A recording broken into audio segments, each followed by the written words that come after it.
बच्चों, मैं आपके सामने उपस्थित हुआ हूँ आज द्विघात समीकरण की दूसरी वीडियो लेकर के। क्लास नंबर 2 द्विघात समीकरण, द्विघात समीकरण की क्लास नंबर 2,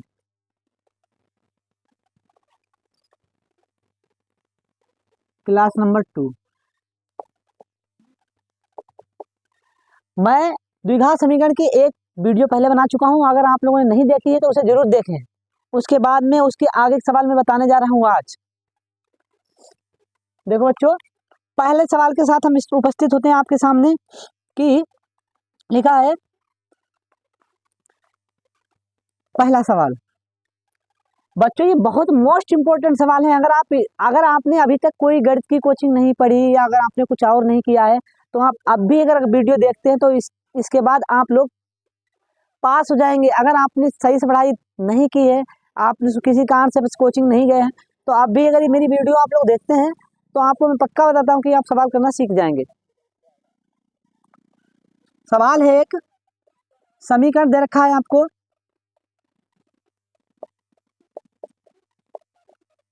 समीकरण दे रखा है एक्स स्क्वायर 4x प्लस का k बराबर 0 का एक मूल 6 है, तो k बराबर ज्ञात करना है। बच्चों, ये सवाल जो है आपके किताब में भी है, किताब का एग्जाम्पल में भी दे रखा है, किताब के एग्जाम्पल में भी दे रखा है। ये जो बच्चों सवाल है, देखो मैं इसको आपको करके दिखाता हूँ कैसे होगा।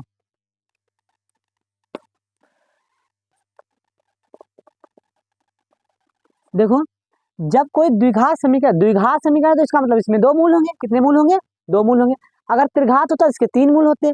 तो इसमें आपसे कह रखा है कि द्विघात समीकरण तो इसके 2 मूल होंगे। तो दोनों मूलों में से हम पहले कैसे बना सकते हैं? देखो, इसको हम बना सकते हैं कि चूंकि समीकरण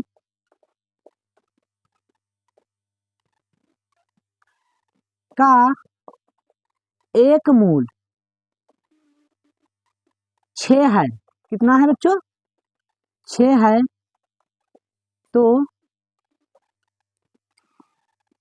उस समीकरण को संतुष्ट भी करेगा। यदि यहाँ पे यदि कर लेना बच्चों, यदि समीकरण का एक मूल 6 है तो उस समीकरण को संतुष्ट भी करेगा। मतलब कि अगर ये द्विघात समीकरण है एक और द्विघात समीकरण का एक मूल 6 है तो ये समीकरण को संतुष्ट भी करेगा। इसलिए इसमें x बराबर 6 रखने पर, कितना रखने पर? 6 रखने पर, तो x की जगह पे हम बच्चों कितना, ये हमारा सूत्र था, समीकरण था 4x प्लस का k बराबर 0।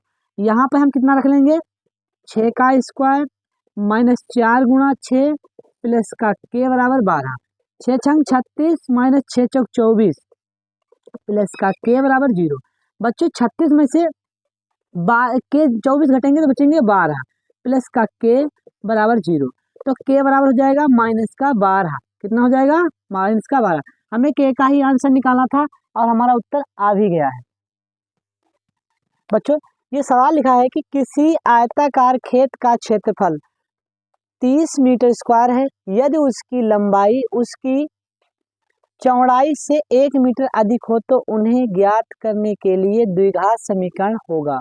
मतलब आपको सिर्फ इसकी भुजाएं या लंबाई चौड़ाई नहीं निकालनी है, आपको सिर्फ बताना है कि द्विघात समीकरण बनाकर दिखाना है और कुछ नहीं करना। तो बच्चों, हम इसे हल करते तब लिखते हैं। देखो, दे रखा है कि चौड़ाई से, इसकी लंबाई चौड़ाई से, तो हमने माना चौड़ाई x मीटर है। अगर बच्चों चौड़ाई x मीटर तो लंबाई कितनी हो जाएगी? तो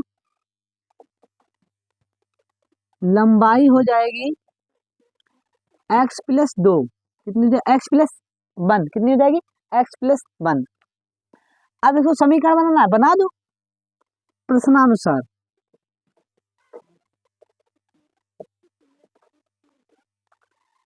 एक्स। अब आयत का क्षेत्रफल होता क्या है, आयत का क्षेत्रफल होता है लंबाई गुणा चौड़ाई। क्या होता है, लंबाई गुणा चौड़ाई। आयत का ये देखा आपको 30 मीटर, लंबाई आपको देखिए भी मैंने निकाली कि x प्लस का 1 और चौड़ाई है x। इसको हम ऐसे करके भी लिख सकते हैं, x गुणा x प्लस 1 बराबर से इधर उधर कर लें कोई फर्क नहीं पड़ता। तो इधर करने एक्स स्क्वायर, इसकी गुणा करेंगे प्लस का x और प्लस बराबर 30। मतलब इसको उधर 30 को उधर उठा के लाएंगे, x plus 1 sorry x square plus का x माइनस का 30 बराबर 0। अगर मुझसे सवालों को अगर हल करवाता कि इसकी भुजाएं ज्ञात कीजिए, लंबाई कितनी है चौड़ाई कितनी, तो मैं इसको ज्ञात कर सकता था, लेकिन हमसे सिर्फ कहा था कि समीकरण दीजिए, मैं सिर्फ समीकरण दे दिया। अगर इसका इसी में थोड़ा बढ़ा के कहता कि इसकी भुजाएं ज्ञात कीजिए, तो इसमें कोई सिंपल वाली 30 का आप गुणनखंड करते, ऐसे गुणनखंड करते कि एक आ जाता है, तो हम कर देते 6 पंजे 30, और 6 में से अगर 5 जाता तो कितना आ जाता, 6 में से अगर 5 जाता तो हमारा आ जाता 1, और इसमें तो इसका मतलब इसमें एक भुजा 5 हो जाती और दूसरी भुजा इसकी 6 हो जाती। इस प्रकार से निकाल लेते, लेकिन हमें ऐसा नहीं ज्ञात करवा, हमसे समीकरण ज्ञात करवा था, हमारा आंसर यही है, यही होगा आंसर।